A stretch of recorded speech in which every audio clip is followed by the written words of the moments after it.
दोस्तों नमस्कार। आज हम जिस विषय पर चर्चा करने जा रहे हैं वह केवल किसी एक देश, किसी एक युद्ध, किसी एक समझौते या किसी एक राजनीतिक बयान का विषय नहीं। यह पूरी दुनिया की बदलती शक्ति संरचना, वैश्विक अर्थव्यवस्था, ऊर्जा संकट, सैन्य रणनीति, डॉलर की सत्ता, मध्य पूर्व की भू राजनीति और महाशक्तियों के बीच बढ़ते टकराव का वह दौर है जो आने वाला समय में दुनिया का भविष्य तय कर सकता है।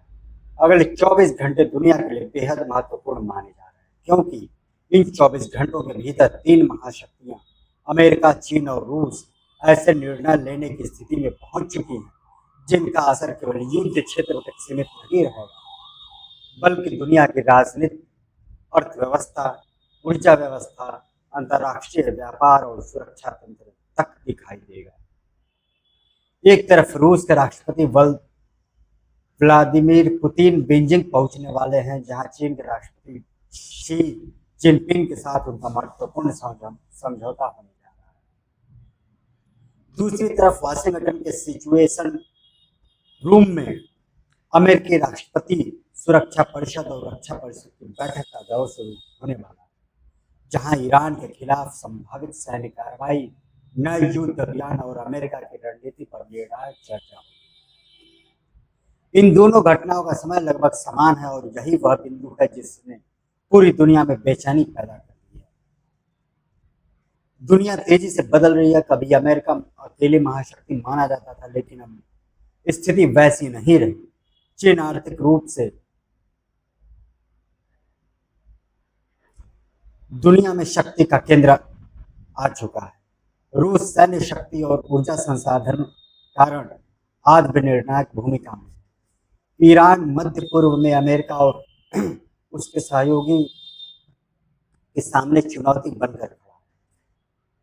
यूरोप आर्थिक संकटों से जूझ रहा है। जापान दबाव में है, डॉलर की सत्ता पर सवाल उठने लगे हैं और ऐसे समय में अगर अमेरिका ईरान के खिलाफ या व्यापक सैन्य कार्रवाई की ओर बढ़ता है तो यह केवल एक क्षेत्रीय युद्ध नहीं रहेगा, यह पूरी दुनिया की शक्ति संरचना को बदल सकता है। बीजिंग में पुतिन और शी जिनपिंग की मुलाकात से होने वाले समझौते केवल औपचारिक नहीं माना जा रहा है, इसके पीछे कई बड़े संकेत छिपे हुए हैं। पिछले कुछ वर्षों में रूस और चीन लगातार अमेरिका की नीतियों के खिलाफ एक वैकल्पिक वैश्विक धुरी तैयार करने की कोशिश कर रहे हैं। रूस पर पश्चिमी देशों के प्रतिबंध लगे। यूक्रेन युद्ध ने रूस को आर्थिक और सैन्य मोर्चों पर दबाव में डाला, लेकिन चीन ने रूस का साथ नहीं छोड़ा। दूसरी ओर अमेरिका ने चीन को रोकने के लिए इंडो पैसिफिक रणनीति, ताइवान मुद्दा, तकनीक प्रतिबंध और आर्थिक दबाव का रास्ता अपनाया। इन परिस्थितियों में बीजिंग की यह बैठक केवल एक राजनयिक कार्यक्रम नहीं बल्कि शक्ति प्रदर्शन के रूप में देखी जा रही। विशेषज्ञ मानते हैं कि इस संयुक्त घोषणा पत्र में निम्नलिखित विषय प्रमुख हो सकते हैं: ईरान पर अमेरिकी और इजराइल हमलों की निंदा, अंतर्राष्ट्रीय कानूनों की बात, डॉलर के विकल्प को मजबूत करने की रणनीति, ऊर्जा व्यापार में नई मुद्रा व्यवस्था, मध्य पूर्व में अमेरिकी हस्तक्षेप का विरोध, सैन्य सहयोग और सुरक्षा समन्वय, वैश्विक शक्ति संतुलन पर साझा दृष्टिकोण। यदि ऐसा होता तो यह अमेरिका के लिए स्पष्ट संदेश होगा कि अब दुनिया एक ध्रुव नहीं रही। अमेरिका की रणनीति और युद्ध की तैयारी उस कदर है जैसे उधर अमेरिका में हालात बेहद गंभीर बताए जा रहे हैं। रिपोर्ट्स के अनुसार पेंटागन के व्हाइट हाउस के सामने कई सैन्य विकल्प रखे। इनमें ईरान के खिलाफ व्यापक कार्रवाई, खाड़ी देशों की मदद से घेराबंदी, मिसाइल हमले, ड्रोन ऑपरेशन और विशेष बलों की तैनाती जैसे विकल्प शामिल बताए जा रहे हैं। कहा जा रहा है कि अमेरिकी प्रशासन वर्तमान सैन्य अभियान का नाम बदलने की तैयारी में। अब तक जो अभियान समिति कार्रवाई के तौर पर देखा जा रहा था उसे एक बड़े कानूनी और सैन्य ढांचे में बदलने की योजना पर चर्चा हो गई है। बताया जा रहा है कि संभावित नए अभियान का नाम ऑपरेशन स्लेज हैमर हो सकता है। यह केवल नाम परिवर्तन नहीं होगा बल्कि रणनीति में बदलाव का संकेत होगा। अमेरिका युद्ध शक्तियों के तहत 60 दिनों की तैयारी का ढांचा बना सकता है। कांग्रेस को सूचित करने की प्रक्रिया भी तेजी की जा रही है। इसका अर्थ यह है कि अमेरिका किसी लंबे सैन्य अभियान के लिए आधार तैयार कर सकता है। लेकिन इस बार स्थिति केवल अमेरिका के निर्णय पर निर्भर नहीं है। ईरान भी खुलकर सामने आ चुका है।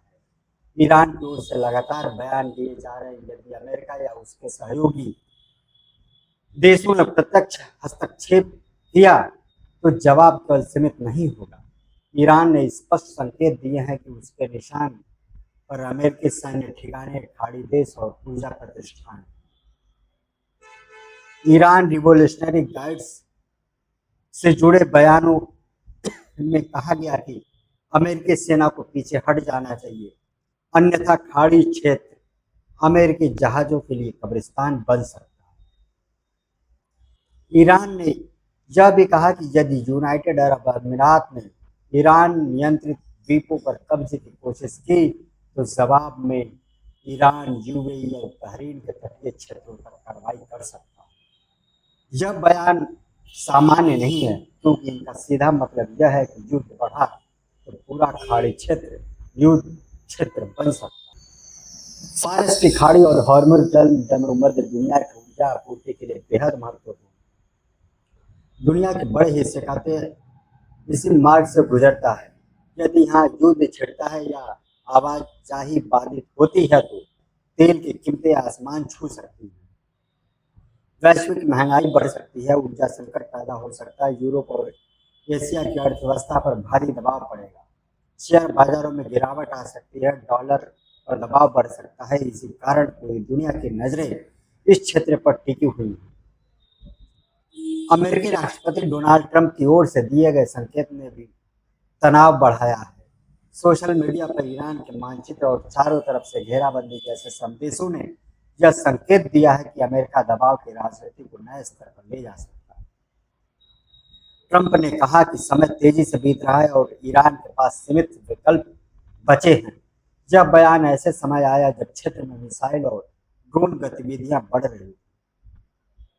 विश्लेषकों का मानना है कि ट्रंप प्रशासन दो स्तरों पर काम कर रहा है, सैन्य दबाव बढ़ाना, मनोवैज्ञानिक दबाव बढ़ाना। लेकिन सवाल यह है कि क्या ईरान झुकेगा या फिर जवाबी कार्रवाई करेगा। तनाव तब और बढ़ गया जब खाड़ी क्षेत्र के एक महत्वपूर्ण परमाणु ऊर्जा प्रतिष्ठान पर ड्रोन हमला हुआ। रिपोर्ट्स के अनुसार 3 ड्रोन दागे गए, 2 को रोक लिया गया, लेकिन एक ने जनरेटर को नुकसान पहुंचाया। यह घटना इसलिए महत्वपूर्ण है क्योंकि यह खाड़ी की ऊर्जा सुरक्षा पर हमला माना जाता है। इससे क्षेत्रीय युद्ध का खतरा बढ़ गया।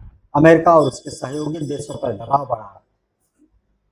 यह परमाणु प्रतिष्ठान हजारों मेगावाट बिजली उत्पन्न करता है और खाड़ी की ऊर्जा आपूर्ति में महत्वपूर्ण भूमिका निभाता है। चीन अब केवल आर्थिक शक्ति नहीं रह गया, वह वैश्विक रणनीतिक शक्ति के रूप में सामने आ रहा है। चीन ने स्पष्ट किया कि उसके ऊर्जा समझौते ईरान के साथ जारी रहेंगे। हॉर्मुज मार्ग उसके लिए महत्वपूर्ण है, बाहरी हस्तक्षेप स्वीकार नहीं होगा। ताइवान पर वह समझौता नहीं करेगा। चीनी रक्षा मंत्री के बयानों को अमेरिका के लिए अप्रत्यक्ष चेतावनी माना जा रहा है। चीन की चिंता केवल ईरान नहीं है, उसकी चिंता यह भी है कि यदि अमेरिका मध्य पूर्व में अपना दबदबा और बढ़ाता है तो चीन की ऊर्जा सुरक्षा प्रभावित हो सकती है। इसलिए चीन अब खुलकर अपने हितों की रक्षा की बात कर रहा है। रूस पहले ही पश्चिमी प्रतिबंधों का सामना कर रहा है, लेकिन उसने ऊर्जा को हथियार की तरह इस्तेमाल करना शुरू कर दिया। रूस ने संकेत दिए कि तेल और गैस का व्यापार डॉलर के बजाय युआन और रूबल में हो सकता है। पश्चिमी आर्थिक व्यवस्था का विकल्प तैयार किया जाएगा। अमेरिका के दबाव का जवाब आर्थिक और सामरिक दोनों स्तरों पर दिया जाएगा। यदि रूस और चीन मिलकर डॉलर के विकल्प को मजबूत करते हैं तो इसका असर पूरी दुनिया की वित्तीय व्यवस्था पर पड़ सकता है। द्वितीय विश्व युद्ध के बाद डॉलर दुनिया की प्रमुख मुद्रा बना। तेल व्यापार भी डॉलर में होने लगा, लेकिन अब कई देश डॉलर पर निर्भरता कम करने की कोशिश कर रहे हैं। रूस, चीन, ईरान और कुछ अन्य देश स्थानीय मुद्राओं में व्यापार बढ़ा रहे हैं, वैकल्पिक भुगतान प्रणाली बना रहे हैं, क्रिप्टो और डिजिटल मुद्रा विकल्पों पर विचार किया जा रहा है। यदि यह प्रक्रिया तेज हुई तो अमेरिकी आर्थिक शक्ति पर असर पड़ सकता है। जापान दुनिया की बड़ी अर्थव्यवस्था में शामिल है। यदि जापान अमेरिकी ट्रेजरी बॉन्ड बेचने की दिशा में बढ़ता है तो यह केवल वित्तीय निर्णय नहीं माना जाएगा बल्कि वैश्विक चिंता का संकेत होगा। अमेरिकी ब्रांड दुनिया के वित्तीय स्थिरता के प्रतीक माने जाते रहे, लेकिन यदि बड़े देश उन्हें बेचने लगे तो डॉलर कमजोर हो सकता है, अमेरिकी बाजारों पर दबाव बढ़ सकता है, वैश्विक शेयर बाजारों में गिरावट आ सकती है, निवेशकों का भरोसा प्रभावित हो सकता है। इसलिए जापान की गतिविधियों पर पूरी दुनिया नजर रख रही है। भारत भी इन घटनाओं से अछूता नहीं रहेगा। भारत की अर्थव्यवस्था तेल आयात पर निर्भर है, डॉलर आधारित व्यापार व्यवस्था से जुड़ी है, वैश्विक निवेश प्रभाव पर निर्भर है। यदि मध्य पूर्व में बड़ा युद्ध छिड़ता है तो तेल महंगा होगा, रुपया कमजोर हो सकता है, विदेशी निवेश निकल सकता है, महंगाई बढ़ सकती है, शेयर बाजार प्रभावित हो सकता है। पहले से विदेशी निवेशकों की बीक वाली चिंता का विषय बने हुई। G7 देशों की बैठक में भी अब आर्थिक संकट और युद्ध की आशंकाओं पर चर्चा तेज हो गई है। मुख्य चिंताएं हैं ऊर्जा आपूर्ति, वैश्विक व्यापार, वित्तीय अस्थिरता, तेल कीमतें, चीन रूस गठबंधन। दुनिया यह समझ रही है कि यदि अमेरिका और ईरान के बीच टकराव बढ़ता है तो उसका असर केवल मध्य पूर्व तक सीमित नहीं रहेगा।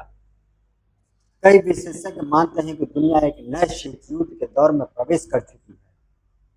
एक तरफ अमेरिका और उसके सहयोगी देश हैं, दूसरी तरफ चीन, रूस और उनके करीब आने वाले देश हैं। लेकिन यह शीत युद्ध पुराने दौर जैसा नहीं होगा। यह युद्ध होगा अर्थव्यवस्था का, ऊर्जा का, तकनीक का, मुद्रा का, साइबर शक्ति का, समुद्री मार्गों का, भू राजनीतिक प्रभाव का।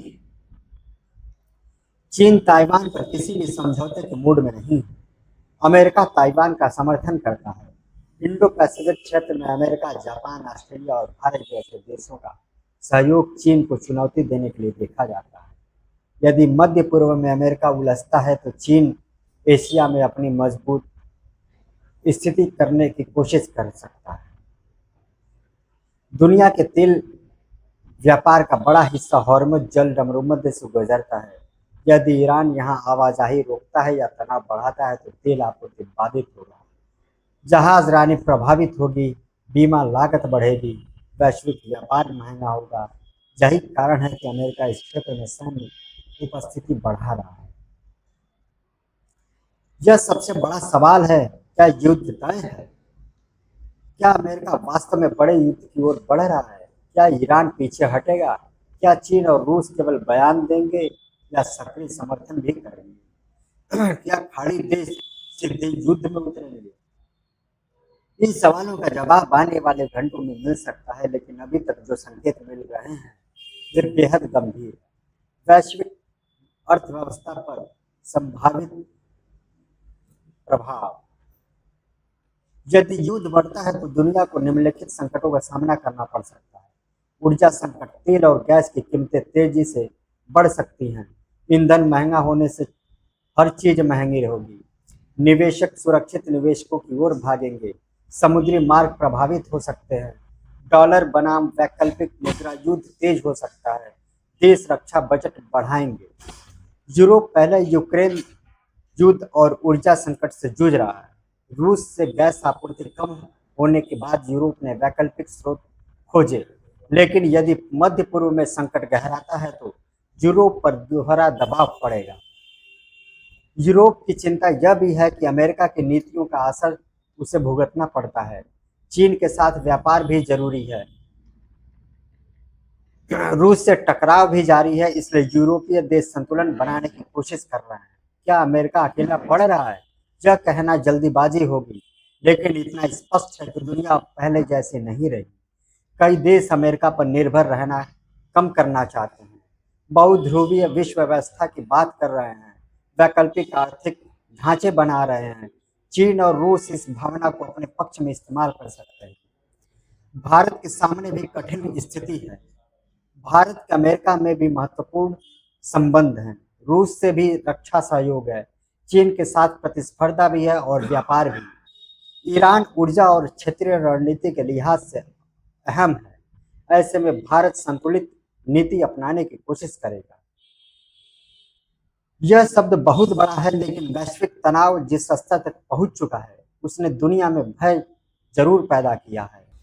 हालांकि अभी तक अधिकांश देश प्रत्यक्ष विश्व युद्ध से बचना चाहते हैं, लेकिन गलत आकलन, मिसाइल हमला, समुद्री टकराव, ड्रोन हमला, साइबर हमला, इनमें से कोई भी घटना हालात को तेजी से बिगाड़ सकती है।